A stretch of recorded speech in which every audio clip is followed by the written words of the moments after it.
Hi, I'm Amit, and in this tute I will tell you how to create image slider using JavaScript, CSS and HTML. This slider is professionally designed, and just to have a hang of what kind of slider we're going to design, let's flip to screen. Here you can see basically we got two type of sliders. One is a single image slider, it's having single image, and the other is multiple image slider having multiple images. So I would like to tell you about some feature of a single image slider. Firstly, it is responsive. That means if we resize the screen, the slider will adjust. Second is it's fast as images are being lazily loaded, and thirdly it's having multiple controls. Like if I hover on, you see the plus sign, and if I click it, the entire slider pop up on entire screen. If I click it again on minus sign, the slider go back to its position. And then moving on to auto image slider. In this, the controls are disabled, like maximize control is disabled and there are no button. The slider is running by itself. Moving on to multi-image slider. In this also we got manual and auto image. Auto one is running by itself, and the thing I was telling you that this slider are fast as images are being lazily loaded. Here you can see if I scroll it and there is no image. If I scroll further, there is no image, but if I click it, okay, you will see the next image. Here you can see if I clicked again, next image is appearing. Now coming to the coding part. Before starting it, I would like to tell you that entire description of this tutorial is given on our website as well. So it will make you very easy to follow the entire tutorial within no time. So I'm going to open up the website right now, and you will find the link of the website in the description of this video as well. It's uncletech.in, and here you will find out the book link. I will click it, and here you will find Create JavaScript UI plugin book. Okay, I will click on the read button. Here chapter 2 image slider. In this the entire CSS, HTML and script of slider is given. What I will do is I will start coding it in Visual Studio Code, which I am opening up. Now I will copy the CSS from the website. Okay, this is copied, and I will paste it on the Visual Studio Code inside the head, which I have done. Now I will copy the HTML part. It's been copied, and I've pasted in the body tag, and last is the script portion that runs the slider. Okay, it's copied. And one thing I need to do before running the project is I need to update the images path. So when you will be running the project, you need to have your images beforehand so that you can run the slider show. Here I have this images. I will right click to copy the image path. I will click on properties, and here what I will do here is I will copy the entire path here. Okay, replace. I will need to put one backslash here. Place all. I think it's done. I will save the project and I will run the project. Okay, here on the screen now you can see the slider is running. Before jumping into code, I would like to throw some light on logic behind this slider. Imagine there are three images. This is the first image, and behind it other two images.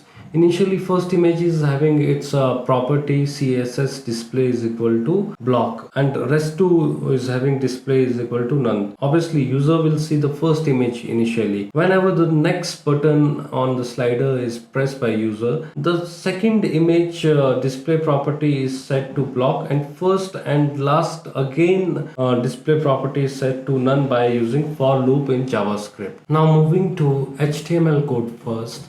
And here you can see any slide show, there is a class name in the div. Okay, basically this class is user defined class name, and this class name is being used here in JavaScript function. Here you can see any slide show class in this object variable, right? Okay, I will demonstrate a small example. If I want to create another slider with another class name, what I will do is I will copy the entire class div, okay, and I will rename this to any slide show 1, right? And now I will copy slider ut function and I will rename class to 1. And what I will do is just for the sake of differentiation, I will change the animation to S zoom from S zoom into S color, and I will save it. Here you can see the second slider appears, and it's having a different kind of animation. You might ask me here why we are using classes over ID. The reason is very simple. If we want to replicate our slideshow, then we need not to reinitiate them in a script. Okay, we need not to call JavaScript function again. For example, I copied this to div and I'm pasting them again. I've saved it. So you see the 4 sliders here, and we haven't initiated JavaScript function for rest 2 sliders. They are having the same name, class name. That's the reason we didn't we use ID over class. Again, coming back to HTML part, the next div is having class slider container, and this is built in class that is being used in JavaScript function of the slider. So it is used, its use is mandatory. The next class is slide ut. The slide ut, you can take it as the slides in the slider, and you can minimize it here.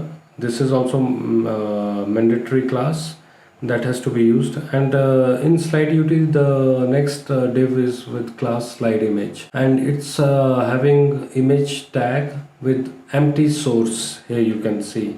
This implies that our slider is lazy loaded slider. The images are not being initially loaded. That's make your website fast to load. The next div is slide text ut. This is not a mandatory div to be used. You can remove the text will not show up on your sliders as this text are showing up. Coming ahead to script part, here we have a called slider ut function to show the image slider. Let's see what parameter it takes. Basically, slider ut is taking ot as a parameter, which stands for object, and in this object first variable is class. Class is we have already discussed mandatory, and any slideshow, any user specified name it can take. Next is magnify. Magnify is not mandatory variable. If we want to delete it, we can delete it, and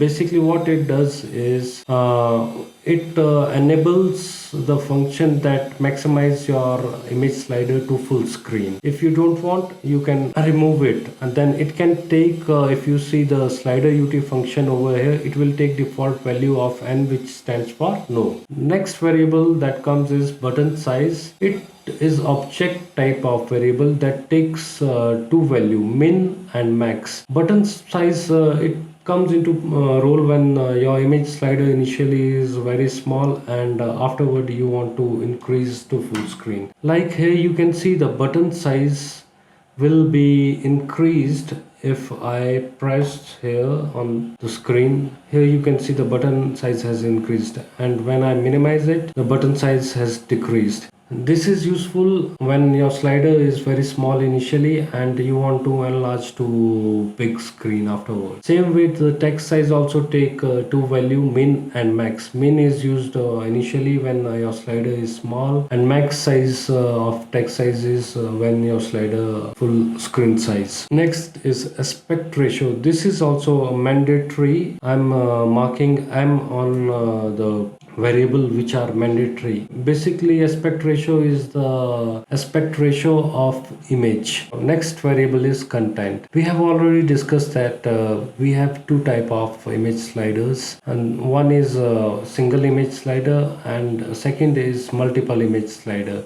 In single image slider, images can be shown in two types. One is with animation, and second is we can slide from left to right or right to left. This is also not mandatory. If you don't specify animate here, then it will take default value as animate. The other two value it can take is slide. Next value is slide multiple. I will discuss afterwards this functionalities as well. The next variable is animate. If content has its value animate, then what kind of animation we want. If we don't specify it, it will take as fade animation. Otherwise you can specify number of animations. If you see our CSS, if I search here dot, you can see we got as zoom out, as right in. These are the animations, or we can specify there in that variable. Going back there again, next variable is run slider. What run slider does is it automatically run your image slider. Each image will be changed after 3 seconds. If you can give any value. If you want to change after 5 seconds, you can give 5000. If you want to change within 2 seconds, you can give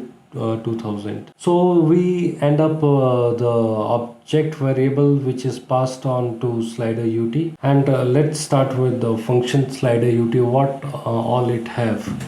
Basically this is the function slider ut, which is called initially to start the image slider. So here are some initial value which we, if user haven't specified, we assign them. Magnify, no, content, animate, load.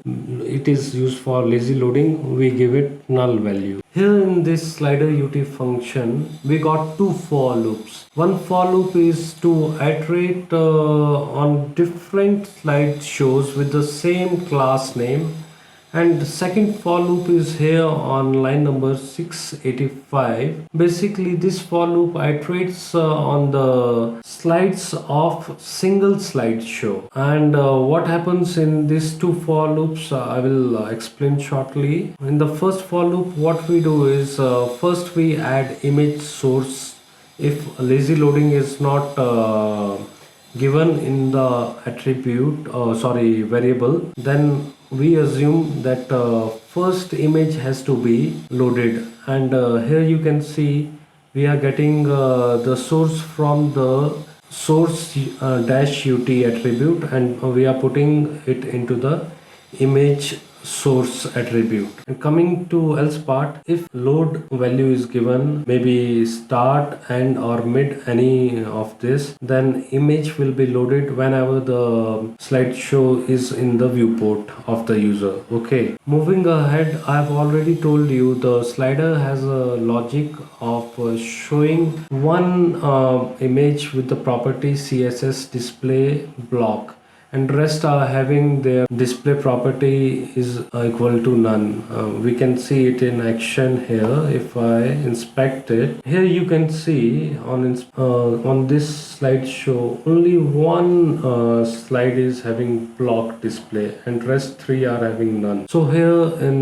this line of code, we are setting the slideshows first slide to CSS property to block. Now moving ahead, we are setting some class and attribute to slideshow. You can inspect and you can find out these attributes on it, the slideshow. If magnify is given Y, that means yes, then slideshow will be maximized to entire screen, or it will be not. So it's decided here in this block of code, and here it's nothing to be explained. We are just setting some attributes like ID, slide number and content on the slideshow. Moving ahead, here we are adding the next and previous button on the slideshow, which you have seen. This is the next button, previous button is here, this one. So we have created two variable, and in those document.create element, basically these are anchor tags, and we have put event listener click in it. It's easy to understand. When you will go through this code, you can make out what's there in this. Here in this block of code, button size, if mentioned in the object variable, then it will be assigned. Otherwise the button size will be taken from the CSS class. itself. And ultimately here we are adding the button to the slideshow if it is mentioned in the object variable.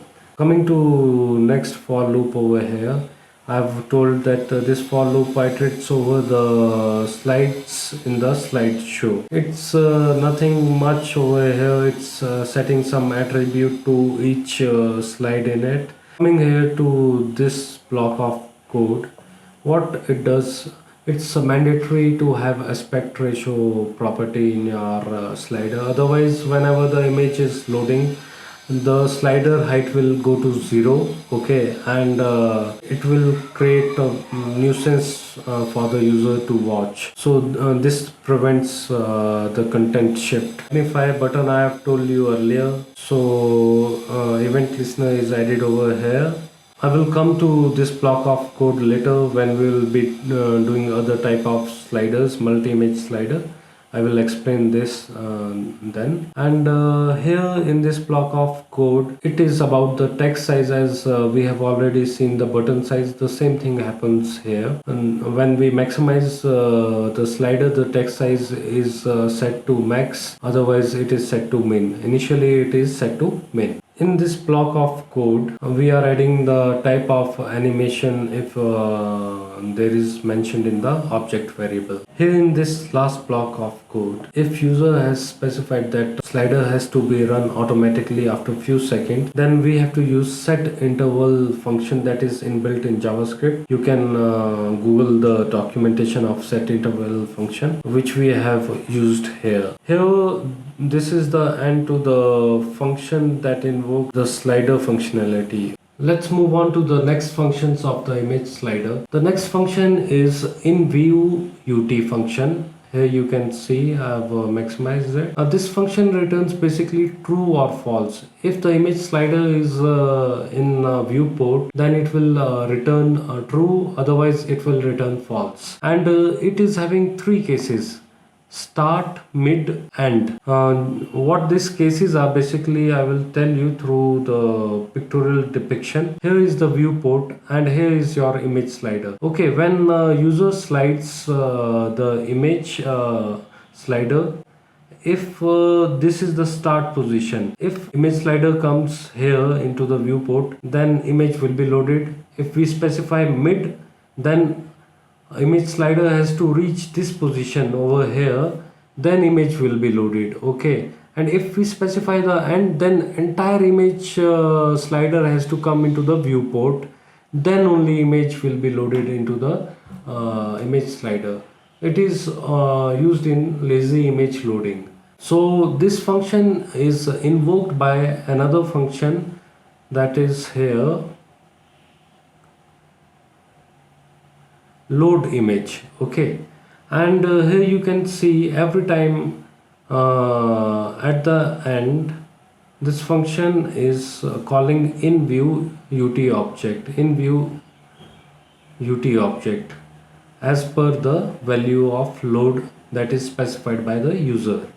Okay, this function is also over, slider UT function is also done, InViewUT is also done. Next is slide image. Slide image is doing nothing much, but it is showing next or previous image. Basically this button is showing next image. This functionality is done by this slide image. Okay, and this slide image is in return calling shift slide. This shift slide function is also called by another function. If we implement run slider, interval function is also calling shift slide function over here. So basically these are shifting the slides in the slideshow, and nothing to be mentioned here much. It is a self-explanatory code. If you have any issues, you can ask me in the comments as well.